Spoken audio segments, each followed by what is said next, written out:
Hi friends! Part 3 of my frugal money habits that saves money easily. Let's begin. Number 1 is sharing a car. My husband and I, we only have one car. We used to have two and we donated the older car that had over 100k miles to a non-profit, a KQED is an awesome radio station, and we got a tax deduction, which is great because it's a charity donation. And sharing a car not only just save a lot of trips, unnecessary trips, but also saves on gas, on DMV registration fee, and also save on car insurance, which is a lot, a few $100s a year. And now, since we're all working from home, one car is more than enough.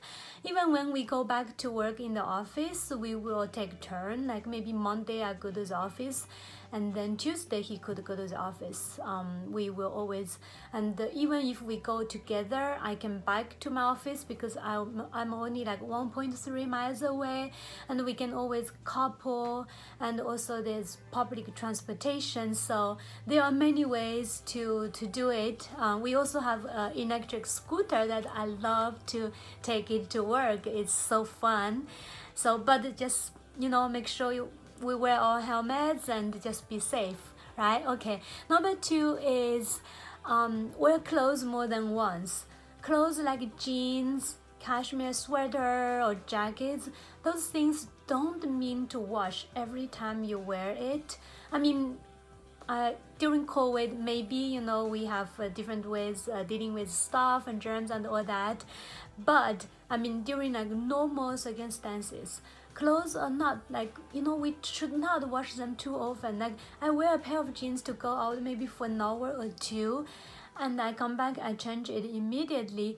I would just I have a spot in my closet where I hang all my dirty clothes, and those clothes I would keep wearing like a few times until they're dirty, then I'll wash them. And the wash and the drying clothes really damages our clothes and make them just not last that long and make them look old. And number 3 is no more paper napkins. It's really maybe not saving a lot of money, but it's a lot better for the environment, and we're really killing trees for that. So what I do is, those are just like fabrics from the store, like the ends, they can't really sell, so they're usually on sale for very cheap price. And what I do is I hand sew it, and then you can just use this for napkins, and they're awesome. You can buy all kinds of patterns you want, and it doesn't take long because when I watch TV, I like to do some thing crafty, and this is what I do, and they're awesome. And you just throw it in the wash when they're dirty. And number 4 is no more paper towel, because this is washable paper towel. This one is from Trader Joe's, but I've seen them in Dollar Tree, so you can actually get it for $1. I actually regret buying this because I think this was like $3 for 2, but Dollar Tree, I think it was $1 for 1 or $1 for 2. Anyway, yeah, you can, when they get dirty, you just wash it. You can hand wash it, or you can put in the wash machine with your clothes. And paper towels, we sometimes not very mindful. We just pull a few and we just clean and we throw it away. Paper towels are they can actually, once they get dirty, you can rinse a little bit and you just put them, let it dry, and then reuse it again. They are very strong and durable. All right, number 5 is 2 days a week skip meat, because when we go grocery shopping, $20 I can buy a big bag of produce, right, like good fresh seasonal produce. But for meat, $20 you can buy a ribeye or some fish, right, for one meal. So stop eating fish, really saves a lot of money. All right, number 6 is cut Christmas presents.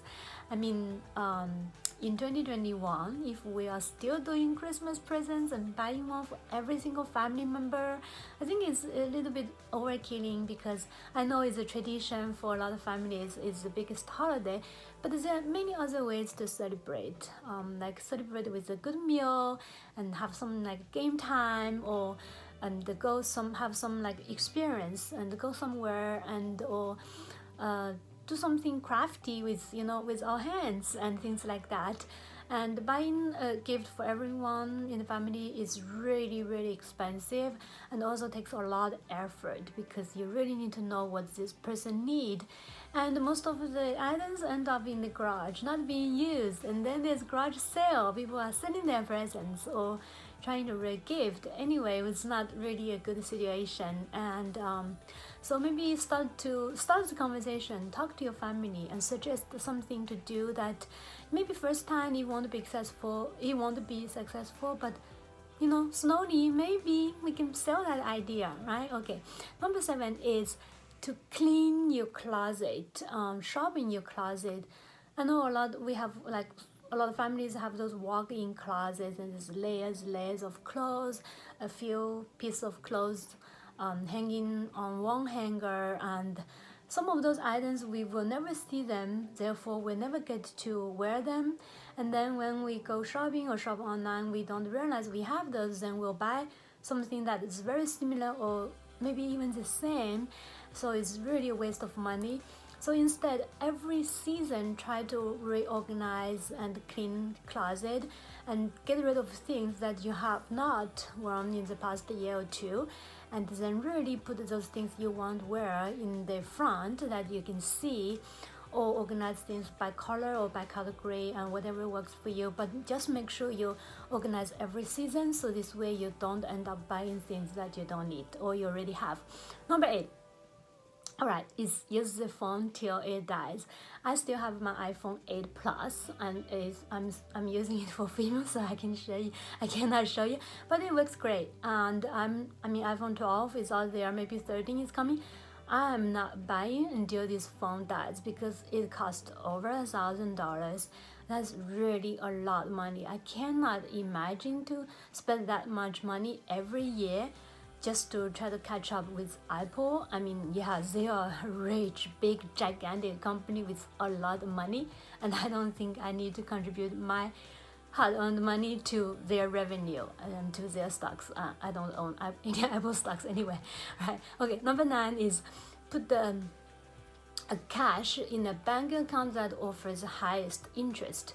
We just, for the convenience, we just keep using the same bank, Wells Fargo or Chase, but those banks barely giving you any interest for the cash you keep in there. And how we know, like, cash in long term will, with inflation and all that, drive worse than they are today. But with a little interest, it would help. So, like, for example, Capital One and Ally Bank, those banks offer a little bit higher interest, like 5% or maybe 3% on the checking and saving account.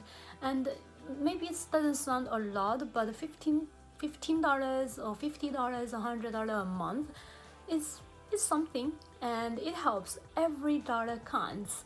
Alright, this is my part 3 video of frugal habits for money saving. I'm going to link my part 1 and part 2 video in the description below, so please check them out. And if any of those things inspires you, please give me a like or subscribe to my channel. Thank you so much. Alright, number 10 is free stuff. So this means like free stuff that your labor is giving away, free stuff from the library, and also anything that you can get, like activities like free admission, museum day, free enter for the local zoo, and free concerts, anything. Because activities can be expensive, especially if it's a family of 2, 3, or 4, or 5, and easily $100 to do anything. So if it's free and we can bring a picnic and bring some games or bring some drinks and we can have a fun day without spending any money, so why not? Alright, those are my part 3, 10 frugal money habits that saves money easily and quickly and on a daily basis. I hope you like it. I will see you in the next video. Bye bye.